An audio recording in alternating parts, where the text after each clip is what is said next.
how to install the TUYA device. First of all, we need to take all the powers off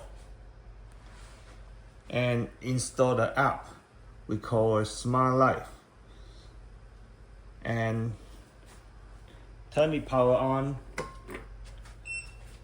press the T Wi-Fi here and hold until it comes out B sounds.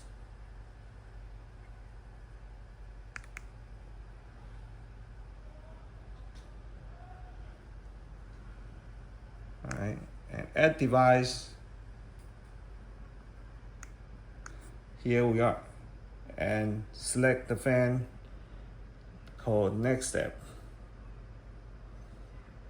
and he will start installing.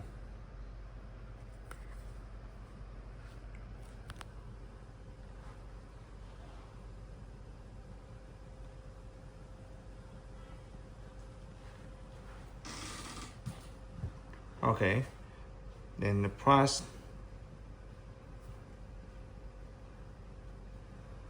we change speed.